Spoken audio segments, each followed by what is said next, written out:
السلام علیکم ورحمۃ اللہ وبرکاتہ۔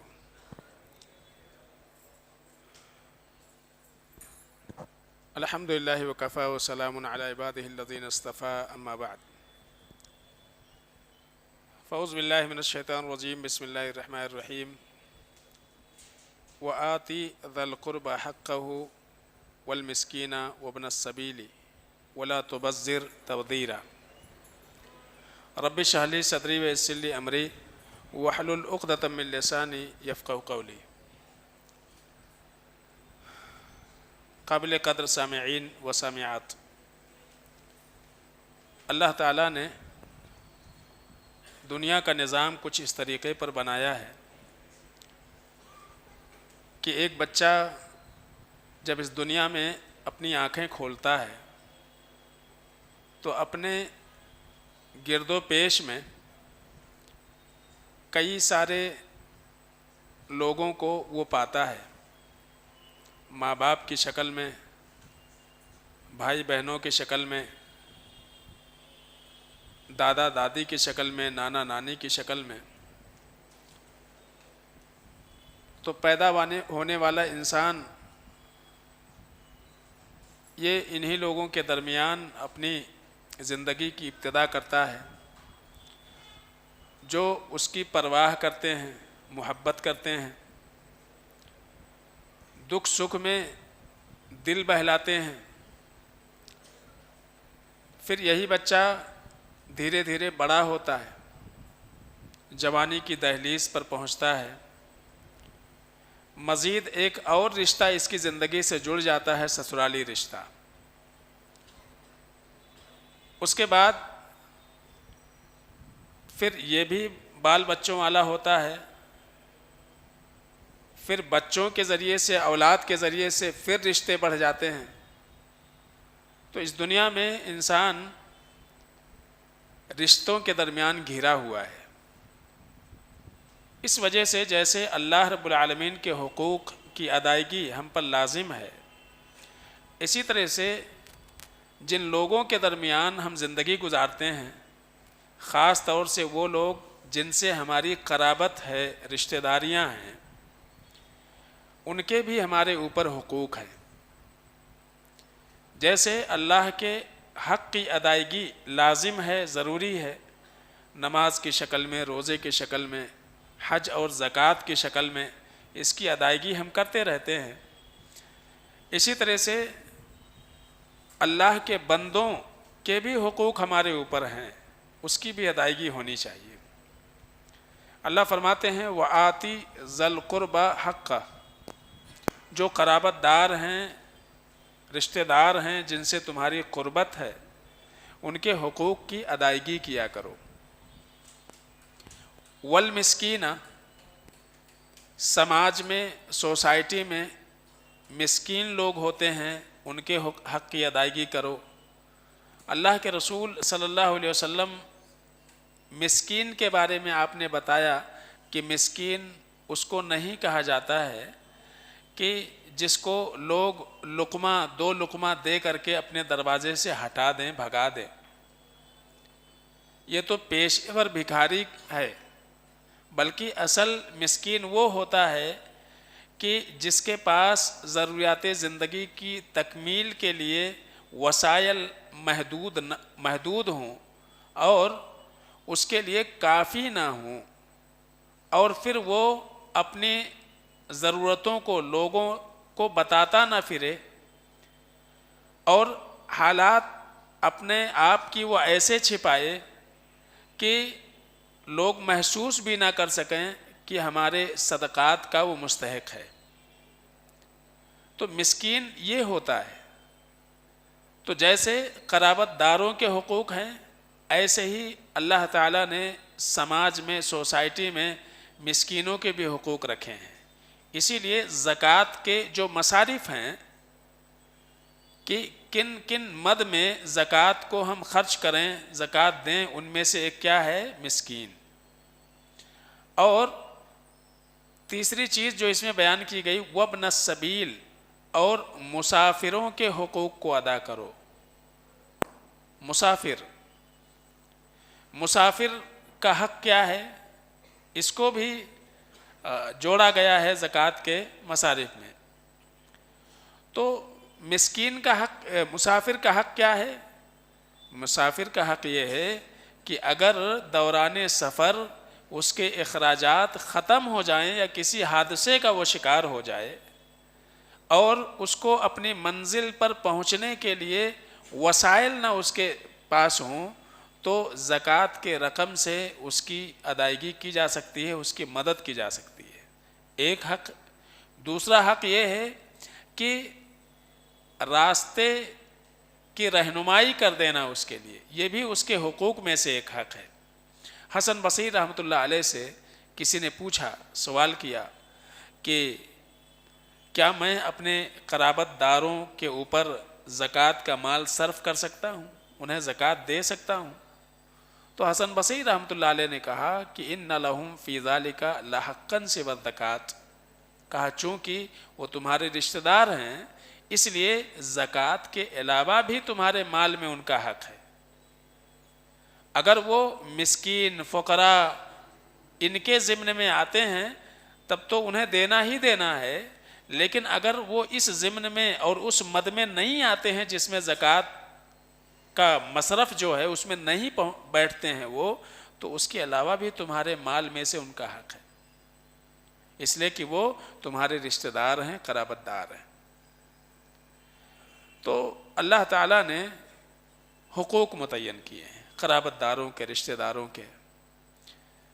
اس کی صورتیں کیا کیا بنتی ہیں، کیا کیا ہم کریں جس سے قرابت داروں کے حقوق کی ادائیگی ہو سکے؟ کئی ساری صورتیں ہیں، چند ایک آپ کے سامنے رکھی جائیں گی۔ پہلی چیز تو یہ کہ قرابت داروں کے حقوق میں یہ چیز شامل ہے کہ گاہے بگاہے رشتہ داروں کے یہاں آنا جانا چاہیے۔ اللہ کے رسول صلی اللہ علیہ وسلم نے اصول بتایا، زر غباً تزدد حباً، کبھی کبھار گاہے بگاہے رشتہ داروں کے یہاں آؤ جاؤ، اس سے محبت بڑھتی ہے۔ روزانہ جا کے ان کو تنگ مت کرو، اس سے نفرت پیدا ہوتی ہے۔ یہ اللہ کے رسول کا قول نہیں ہے، پہلے والا ہے، اس کا مفہوم مخالف یہ ہے۔ رشتہ دار کے یہاں کبھی کبھار جب آپ کو ٹائم ملے، ہفتے میں، 15 دن پہ، مہینے میں، کم سے کم جا کر کے ان کی خیر خیریت لینی چاہیے، ملاقات کرنی چاہیے، کچھ وقت دینا چاہیے، لیکن ان کا بھی وقت کا خیال کرتے ہوئے۔ ایسا نہ ہو کہ آپ ہر دن جا کر کے ان کے پاس بیٹھیں اور اس کے وسائل معاش جو ہیں وہ ڈسٹرب ہو جائیں، اس کے جو اپنی نجی زندگی ہے وہ ڈسٹرب ہو جائے۔ تو ایسا کچھ نہیں کرنا چاہیے، بلکہ کوشش یہ کرنا چاہیے کہ کبھی کبھار ضرور جانا چاہیے، اور یہ کہا جائے کہ ٹچ میں رہنا چاہیے، تعلقات برقرار رہیں۔ اگر جانا نہیں ہوتا ہے تو اللہ تعالیٰ نے آج کل ہر ایک کو موبائل بطور نعمت کے دیا ہوا ہے، کم سے کم خیر خیریت وقت دیکھ کر کے، جس وقت میں ان کو آپ کے کال کرنے سے، فون کرنے سے مداخلت نہ ہو ان کے آرام میں، ان کے کام میں، تو ایسے وقت میں انہیں فون کر کے خیر خیریت سے آگاہی حاصل کرنا چاہیے۔ یہ قرابت داروں کے حقوق میں سے حق ہے۔ اور آداب ہیں موبائل کے کہ آپ لایانی باتوں میں وقت ضائع نہ کریں۔ فون کیا، کیا حال ہے، خیر خیریت کیا چل رہا ہے۔ لوگ کبھی کبھار بہت طول طویل چیزیں اور کیا بتائے گا، اور اب وہ اپنی ذات سے ہٹ کر کے پھر پڑوسی کی بات کرنا شروع کر دیتا ہے۔ تو آدمی کبھی کبھی پریشان ہوتا ہے، کیا بتائے گا؟ آپ نے اس کی خیر خیریت جان لی، اپنی خیر خیریت بیان کر دی، اس کے بعد کیا؟ اس کے بعد خالی چغلی ہوتی اور غیبت ہوتی ہے، اس کے علاوہ کچھ نہیں ہوتا ہے۔ اس رشتہ دار کی، اس رشتہ دار کی، اس جان پہچان والے کی، فلاں کی، پڑوسی کی، محلے کی۔ تو اس سے بہتر یہ ہے کہ انسان حفاظت کرے۔ اب یہ ہے کہ ان لمیٹڈ کال ہے تو اس کا تھوڑی مطلب ہے کچھ بھی بولیں گے۔ تو تھوڑا سا زبان کی احتیاط، اس لیے کہ اس کا بھی حساب ہونے والا ہے. تو بے جا تکلیف میں مبتلا کرنا. کبھی کبھار انسان کو کہیں نکلنا ہوتا ہے، گاڑی پہ ہے، گاڑی روک کر کے آپ سے بات کر لے رہا ہے، آپ کا فون اٹینڈ کر لے رہا ہے. اب آپ شروع ہو رہے ہیں تو ختم ہونے کا نام ہی نہیں لے رہے ہیں، تو آدمی پریشان ہوتا ہے. تو جو ہے کیا کریں کہ گاہے بگاہے جائیں، خیر خیریت لیں، کال کریں تو ان کا وقت دیکھ کر کے، اور ٹائم برباد کسی کا نہ کریں، نہ اپنا نہ دوسروں کا. تو یہ چیز صلہ رحمی میں آتی ہیں، اور یہ قرابت داروں کے حقوق میں یہ چیزیں شامل ہیں. اسی طرح سے صدقہ و خیرات، اگر مالی اعتبار سے ان کے پاس کچھ مسائل ہیں تو حالات کا پتہ کر کے ان کی عزت نفس مجروح نہ ہو، کچھ اس انداز میں آپ ان کی مدد کرنے کی کوشش کریں، اس لیے کہ وہ آپ کے قرابت دار ہیں، آپ کے رشتہ دار ہیں. تو عزت نفس کا خیال کرتے ہوئے کہیں سماج اور سوسائٹی میں دیگر رشتہ داروں کے سامنے ان کی عزت نہ اچھالی جائے، اس انداز میں ان کی مدد آپ کریں. تو صدقہ و خیرات کے ذریعے سے، مال کے ذریعے سے آپ ان کی مدد کریں. اللہ کے رسول صلی اللہ علیہ وسلم نے یہ بات بیان فرمائی، وَتَبَسُّمُكَ فِي وَجْهِ أَخِيكَ صَدَقَةٌ، تمہارے بھائی سے ملاقات کرنا اس انداز میں کہ مسکراتے چہرے کے ساتھ ملو، یہ بھی صدقہ ہے. تو رشتہ داروں سے ملاقات کرنا، ملنا، ان کی خیر خیریت کو جاننا، اور کچھ اس انداز میں اپنے آپ کو رشتہ داروں کے درمیان رکھنا کہ آپ کے سامنے اپنے مسائل وہ رکھ سکیں. کبھی کبھار ایسا ہوتا ہے کہ اپنے مسائل کھل کر کے آدمی آپ کسی کے سامنے رکھنے سے کتراتا ہے.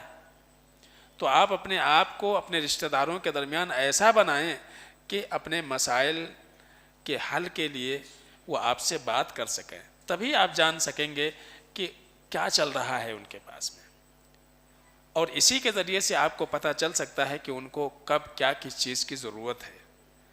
تو وَآتِ ذِی الْقُرْبَىٰ حَقَّهُ کا معنی یہ بھی ہے کہ ہم مالی اعتبار سے ان کی مدد کریں. اسی طرح سے آتِ ذِی الْقُرْبَىٰ حَقَّهُ میں یہ بھی شامل ہے کہ ہمارے رشتہ داروں میں جو بڑے بزرگ ہیں ان کا احترام کریں، ان کی عزت کریں. آپ کے خالو ہو گئے، آپ کے ماموں ہو گئے، آپ کے چچا تایا ہو گئے، آپ کے بڑے بھائی ہو گئے، آپ کے ساس سسر ہو گئے. یہ جو رشتہ داری ہے، خاص طور سے جو آپ کے نزدیک بڑے ہیں، نانا نانی ہیں، یہ بڑے ہیں، رشتے میں بھی بڑے ہیں، عمر میں بھی بڑے ہیں. تو ان کی عزت کی جائے، ان کا احترام کیا جائے، ان کا خیال کیا جائے، ان کے جذبات کو ٹھیس پہنچانے کی کوشش نہ کی جائے. یہ سب کیا ہے؟ یہ صلہ رحمی میں چیزیں شامل ہیں. تو رشتہ داروں کا خیال کرنا، ان کے ساتھ مل جل کر کے رہنا. اگر کبھی کسی موقع پر وہ آپ کو بلائیں تو آپ کو جانا چاہیے، ان کی باتیں سننی چاہیے. اور کبھی آپ سے کوئی مشورہ طلب کیا جائے یا آپ کے کچھ مسائل ہوں، دل رکھنے کے خاطر، کبھی کبھار کیا ہوتا ہے کہ ہم کو معلوم ہے کہ ہم کو کیا کرنا ہے، لیکن ایک بڑے کو بڑکپن دینے کے خاطر بھی مشورے لیے جاتے ہیں. یہ بھی کیا ہے؟ قربت کا اور دل جڑنے کا ایک بہت بڑا سبب اور ذریعہ ہوتا ہے. تو گاہے بگاہے جانا، ان کا عزت و احترام کرنا، بڑے ہیں ان کی عزت کرنا، ان کا اکرام کرنا، چھوٹے ہیں شفقت کے ساتھ ان کے ساتھ پیش آنا، یہ کیا ہے؟ صلہ رحمی میں شامل ہے، اور حقوق میں یہ چیزیں شامل ہیں. اسی طرح سے حقوق میں یہ بھی چیز ہے کہ اپنے دل کو ان کی طرف سے بالکل صاف رکھنا.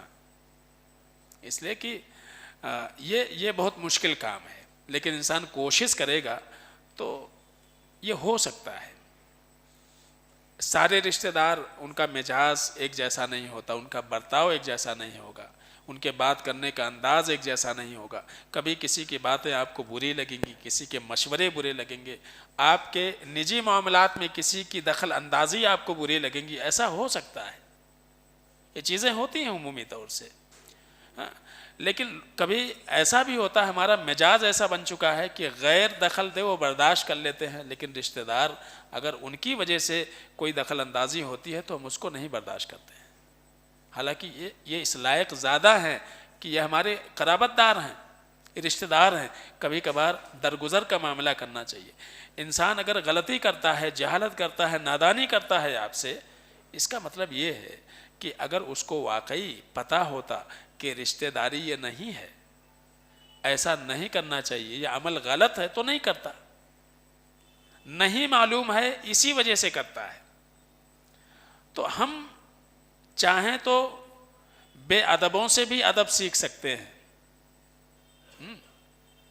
شیخ سعدی کہتے تھے، ان سے کسی نے پوچھا کہ آپ اتنے با اخلاق کیسے ہیں، با ادب کیسے ہیں، یہ کہاں سے سیکھا ہے؟ تو انہوں نے کہا ہم نے بے ادبوں سے سیکھا ہے، بے ادبوں سے ہم نے ادب سیکھا ہے، بد اخلاقوں سے ہم نے اخلاق سیکھا ہے۔ تو ہمارے لیے سیکھنے کے مواقع ہوتے ہیں، سامنے والے نے کیا کیا، کیا کچھ کہا جس سے دل کو برا لگا، اب ہمیں سبق لینا ہے، ہمیں یہ بات نہیں کرنی ہے کسی سے، ہمیں کسی کے لیے یہ کام نہیں کرنا ہے، کسی کے لیے یہ انداز نہیں اپنانی ہے، اس لیے کہ اس سے دل میں تکلیف ہوتی ہے۔ تو یہ کیا ہے؟ آپ نے اپنے آپ کو سنوار لیا، اس سے سبق لے لیا، آپ نے ایک سیکھ مل گئی آپ کو۔ تو رشتہ داری ایسے ہی نہیں جڑی رہتی ہے، اس کو جوڑنے کے لیے بڑے جتن کرنے پڑتے ہیں، اس کو سنبھالنا پڑتا ہے۔ ایک مالی اپنے باغیچے کی کیسے رہنمائی کرتا ہے، کیسے حفاظت کرتا ہے، اس کو دھوپ سے، چھاؤں سے اس کو بچانے کی کوشش کرتا ہے، اس کو نقصان پہنچانے سے بچانے کی کوشش کرتا ہے۔ تو رشتوں کو بچانے کے لیے بڑی محنت کرنی پڑتی ہے انسان کو، بہت ساری قربانیاں دینی پڑتی ہیں۔ تو ہمارا کیا ہو، کبھی بھی کچھ ایسا معاملہ ہو جائے تو فوراً اپنے دل کو صاف کر لینا چاہیے۔ تو سوء ظن، ایک دوسرے کے خلاف حسد، بغض، نفرت، یہ چیزیں پال کر کے انسان کرے گا کیا؟ کچھ نہیں ہوتا اس سے، اس لیے کہ جنت میں جانے کے لیے تو پاک و صاف دل ہونا چاہیے۔ اگر ہمارے دل گندے ہو گئے تو نقصان ہمارا ہے۔ تو اس لیے دل ہمارا صاف ہو، رشتہ داروں کی طرف سے ہمارے دل صاف ہوں گے تو ہماری زبان سے نکلنے والی باتیں، ہمارے مشورے اللہ تعالیٰ ان کے دل میں بٹھائے گا، جب وہ آپ کو اپنا مخلص سمجھیں گے۔ تو دل صاف رکھنا یہ بھی حقوق میں شامل ہے۔ اور ایک شکل یہ ہے امر بالمعروف اور نہی عن المنکر۔ رشتہ داروں میں عقیدے کے اعتبار سے، عمل کے اعتبار سے کوئی خرابی ہے، دوسروں کے بالمقابل وہ زیادہ حقدار ہیں اس بات کے کہ آپ ان کو نصیحت کریں۔ اللہ کے رسول صلی اللہ علیہ وسلم کو جب اللہ رب العالمین نے نبوت سے سرفراز کیا تو ایک حکم ابتداءً اللہ کے رسول صلی اللہ علیہ وسلم کے لیے یہ بھی آیا کہ وہ انذر عشیرتک الاقربین، آپ کی دعوت کی ابتدا آپ کے رشتہ داروں سے ہونا چاہیے، آپ کے جو قرابت دار ہیں۔ سب سے پہلے یہ نبوت جو اللہ نے آپ کو عطا کیا ہے، یہ نور آپ کے رشتہ داروں میں پھیلنا چاہیے۔ اسلام کا پیغام سب سے پہلے آپ اپنے رشتہ داروں تک پہنچائیے۔ تو صلہ رحمی کے ساتھ، صلہ رحمی میں یہ شامل ہے کہ اگر ہم اپنے رشتہ داروں میں کوئی کمی دیکھیں، کوئی کوتاہی دیکھیں، اچھے انداز میں وہ سمجھانے کی انہیں کوشش کریں، ان منکرات سے دور رکھنے کی کوشش کریں۔ کوئی اچھی چیز ہے، اچھی بات ہے، ان کے بھلے کی کوئی چیز ہے، وہ ہم کرنے کی کوشش کریں۔ تو امر بالمعروف اور نہی عن المنکر۔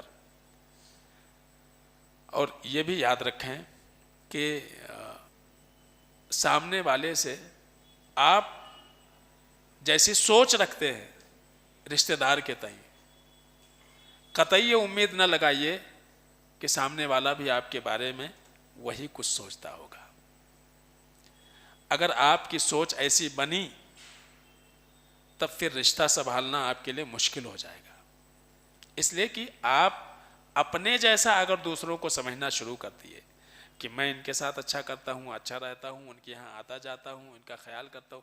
ان کی بھی ذمہ داری ہے کہ وہ پلٹ کر کے ہمارے ساتھ ان کا رویہ بھی ایسا ہی ہو. اگر آپ یہ امید لگاتے ہیں تب یاد رکھیے آپ کے لیے ان رشتوں کو سنبھالنا مشکل ہو جائے گا. تو بے لوث ہو کر کے انسان جب کام کرے گا تو یقیناً فائدہ ہوگا. وہ آئیں نہ آئیں، وہ آپ کے ساتھ اچھا سلوک کریں نہ کریں، وہ آپ کے مصیبتوں میں آپ کے ساتھ کھڑے ہوں نہ کھڑے ہوں، وہ آپ کے دکھ درد میں آپ کا ساتھ دے نہ دے، یہ اہم نہیں ہے. اہم یہ ہے کہ آپ اپنی ذمہ داری کتنی نبھا رہے ہیں. اس لیے کہ اللہ نے یہ کہا وہ آتی ذل قربى حقہ، وہ رشتہ دار ہے، ان کا حق ہے. ہماری ذمہ داری ہے کہ اپنے حق سے ہم بری ہو جائیں. اب ان کو بھی خطاب ہے قرآن کا، وہ اپنے حقوق جو ہے وہ نہیں ادا کر رہے ہیں، اس کے مکلف وہ ہیں، انہیں اس کی سزا ملے گی. وہ محروم ہوں گے. تو یہ ہے کہ وہ محروم ہو رہے ہیں اگر کسی خیر سے، تو ہم کیوں محروم کر لیں اپنے آپ کو؟ تو اس لیے ضروری ہے. اس لیے میں کہہ رہا ہوں کہ کبھی بھی رشتہ داری نبھانے میں، اللہ کے نبی نے فرمایا تھا کہ لیس الواصل بالمکافی، قرابت داری یہ بدلے کی نہیں ہوتی ہے. جو رشتہ دار ہمارے یہاں آ رہا ہم بھی اس کے یہاں جا رہے، اگر وہ افطاری بھیجا رہا تو ہم بھیجا رہے، اگر وہ دعوتیں دے رہا ہے تو ہم بھی دعوتیں دے رہے. یہ قرابت داری نہیں ہے، یہ تو بدلے کی چیز ہے، یہ بدلے کی چیز ہے. اللہ کے نبی فرماتے ہیں وَلَكِنَّ الْوَاصِلُ الَّذِي إِذَا قُطِعَتْ رَحِمَهُ وَصَلَهَا. اصل رشتہ داری نبھانا یہ ہے کہ سامنے والا ٹوٹنا چاہتا ہے لیکن آپ بار بار اس کو جوڑ رہے ہیں، یہ رشتہ داری ہے. وہ ٹوٹنا چاہتا ہے، وہ دور بھاگنا چاہتا ہے اور آپ اس کو قریب کرنے کی کوشش کر رہے ہیں، اس کو رشتہ داری کہا جاتا ہے. یہ صلہ رحمی ہے.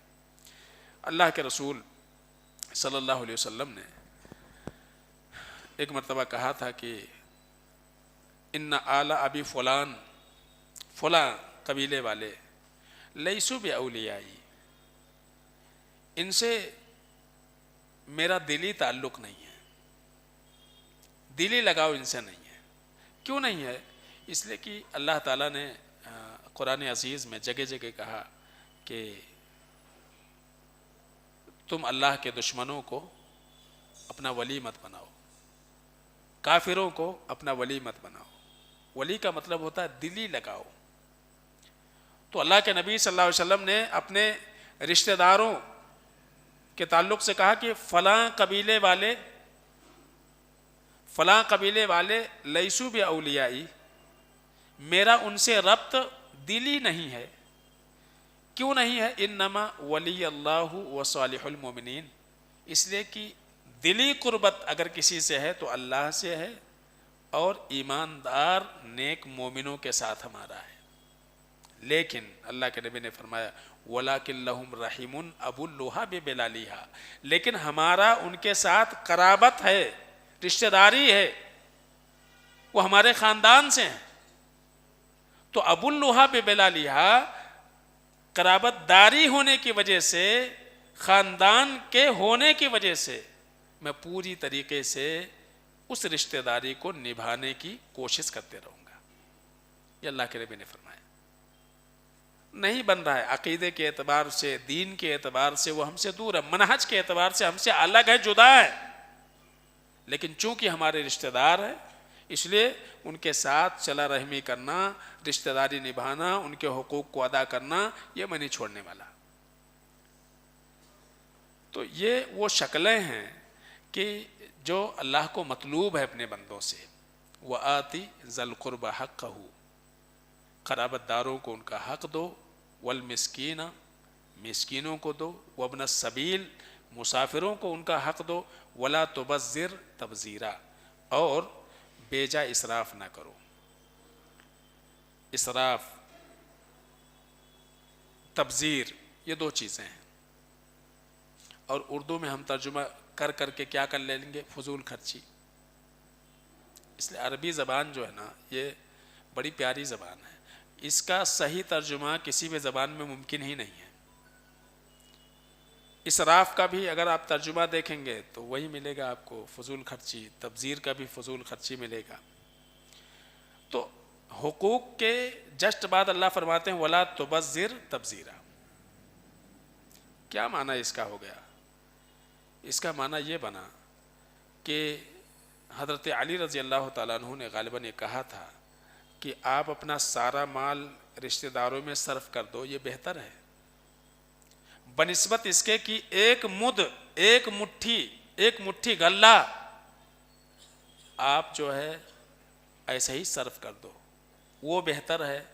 یہ ایک مٹھی غلہ یہ جو ہے اللہ کی نگاہ میں ناپسندیدہ ہو جائے گا. تو اسراف اور تبذیر، اسراف کیا ہے اس کو سمجھنے کے لیے آپ یہ کہیں کہ انسان کی جو بنیادی ضرورت ہے اس بنیادی ضرورت سے زیادہ خرچہ کرنا، یہ کیا ہے؟ اسراف ہے. اور تبذیر کیا ہے؟ تبذیر ریا، نمود، دکھاوا، نمائش، اس کے خاطر جو رقم ہم صرف کرتے ہیں یہ کیا ہے؟ تبذیر ہے. اللہ اسراف کرنے والوں کو پسند نہیں کرتا ہے، اور تبذیر کرنے والوں کے تعلق سے ان المبذرین کانوا اخوان الشیاطین. اور تبذیر کرنے والے کیا ہیں؟ یہ شیطان کے بھائی ہیں. تو اسراف یعنی کبھی کھانے پینے میں، پہننے اوڑھنے میں کبھی ہو جاتا ہے، جتنا ہونا چاہیے اس سے زیادہ ہو جاتا ہے، تو یہ ٹھیک ہے، لیکن پھر بھی اللہ فرماتے ہیں یہ بھی اللہ کو پسند نہیں ہے. اور تبذیر کیا ہے؟ تبذیر یہ ہے کہ انسان ریا نمود کے خاطر، شہرت کے خاطر اپنے مال صرف کرے. تو یہاں یہ بتایا جا رہا ہے کہ انسان رشتہ داروں کے ساتھ ان کے حقوق کی ادائیگی اسی طور پر کر سکتا ہے جب وہ اسراف اور تبذیر سے بچے. اس کے ہی اپنے اتنے ضروریات اس نے بڑھا لیے ہیں بے جا، تو اس کے پاس مال کہاں سے بچے گا دینے کو؟ تو اپنی ضروریات جو جائز ضروریات ہے اس کو پوری کرنے کے بعد جو بچتا ہے اس کے ذریعے سے رشتہ داروں کی مدد کرو. یہ تعلیم ہے اصلاً، یہ ربط ہے دونوں جملے کا، دونوں ٹکڑے کا. اب آپ دیکھیے کہ شادی بیاہ ہے، اس میں 500 کے خالی ہار کار کے اوپر سجا دیتے ہیں، اس کا کیا لینا دینا ہے؟ وہ تو ایک سواری ہے نا، وہ ایک سواری ہے جو آپ کو یہاں سے مسجد تک اور مسجد سے گھر تک لے جا کر کے چھوڑتی ہے ایک دولہے کے لیے. لیکن اتنا ڈیکوریشن کر دیتے ہیں. تو ڈیکوریشن جس کو کہا جاتا ہے، بیجا ڈیکوریشن، یہ ہے تبذیر. ضرورت نہیں تھی.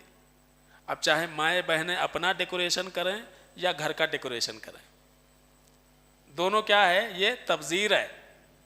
یہ تبذیر ہے، یہ درست نہیں ہے. تو تبذیر سے شریعت نے روکا ہے. بیجا نمائش، دولہے کو بیٹھنے کے لیے 50,000 کا اسٹیج ہی بنوا دیا، کتنی دیر کے لیے 2-4 گھنٹے بیٹھے گا؟ اتنی لائٹنگ اور ایسا اور یہ اسٹیج وہ اسٹیج، کیا ہے یہ؟ ضرورت تھی؟ ایک کرسی رکھ دیتے تھے ہو جاتا تھا نا معاملہ. یہ کیا ہے؟ تبذیر ہے. یہ تبذیر کہا جاتا ہے. اور تبذیر کرنے والا کیا ہے؟ شیطان کا بھائی. تو جب ہم اپنی ضروریات کم کریں گے تب ہم رشتہ داروں کے ساتھ جڑ سکیں گے، مالی اعتبار سے ان کی مدد کر سکیں گے. ہم نے اپنی ضروریات بیجا اتنی بڑھا لی ہوئی ہیں کہ ہمارا اپنی کمائی خود کو نہیں پورتی ہے، اس لیے کہ ہم نے ضرورتیں بیجا بڑھائی ہوئی ہے نا. بنیادی اگر ہم اپنی ضرورتیں پوری کرتے تو نہیں ہوتا تھا، لیکن بیجا بڑھائے تو یہ معاملہ ہوتا ہے. تو جس کو کہا جاتا ہے، اسی لیے اہل علم کہتے ہیں کہ تبذیر یہی ہے کہ انسان ریا اور نمود کے خاطر جو رقم خرچ کرتا ہے وہ تبذیر کے ضمن میں آتا ہے. خالی نمائش، اچھا دکھ رہا ہوں، اچھا گھر دکھ رہا ہے، اچھی گاڑی دکھ رہی ہے، یہ سب سجا سجایا ہے. کتنی لائٹنگ کے اوپر صرف کر دیتا ہے آدمی، بس لائٹنگ، یہ جھومر، یہ وہ فلاں ڈھکاں، یہ سب کیا ہے؟ تبذیر کے ضمن میں ہے. کسی سے اہل علم سے کسی نے پوچھا تھا کہ اسراف اور تبذیر میں فرق کیا ہے، تو بہت اچھے انداز میں انہوں نے بتایا. کہا کہ دیکھو، ہم لوگ ایک روم میں بیٹھے ہوئے ہیں اور اس روم میں 6 پنکھے لگے ہوئے ہیں. ہم لوگ جہاں بیٹھے ہوئے ہیں صرف 2 پنکھا چلنا کافی ہے، بقیہ جو 4 پنکھے ہیں وہ ویسے ہی چل رہے ہیں، اس کے نیچے کوئی نہیں ہے. تو 2 کی ضرورت تھی، 2 میں کام ہو رہا تھا، لیکن ہم نے چالو کر دیے 6. یہ کیا ہے؟ یہ اسراف ہے، اللہ پسند نہیں کرتے ہیں. اور تبذیر یہ ہے کہ 6 پنکھے چالو کر کے ہم باہر نکل جائیں روم کے، تب یہ کیا ہے؟ تبذیر. کوئی فائدہ نہیں اٹھا رہا ہے. تو ڈیکوریشن جو بیجا کی جاتی ہے اس کا کیا فائدہ ہے؟ خالی آنکھوں کو اچھا لگنا نا، اور لوگوں میں ہونا کیا اسٹیج تھا، کیا بھاری اسٹیج تھا، کیا ہار تھا، کیا یہ تھا اور کیا وہ تھا، بس خالی یہی نا، پیٹ بھرتا. کسی ننگے بھوکے کو آپ نے کپڑا پہنا دیا، کچھ نہیں. تو اس کا کوئی فائدہ نہیں، وہ خالی نام نمود چند گھڑی کے لیے. کیا شادی کی، وہی اسٹیج بڑا، ڈیکوریشن زیادہ. تو ایسی کئی ساری چیزوں میں بطور مثال میں نے ایک چیز دی کہ جہاں یہ ریا اور نمود، نمائش کے خاطر جو اخراجات کیے جاتے ہیں وہ کیا ہے؟ تبذیر. وہ تبذیر ہے. اور ضرورت سے کچھ زیادہ صرف کر دینا یہ کیا ہے؟ اسراف ہے. تو دونوں سے بچنے کی ضرورت ہے. جب دونوں سے آپ اپنے آپ کو بچائیں گے تو آپ کے پاس یقیناً آپ کی کمائی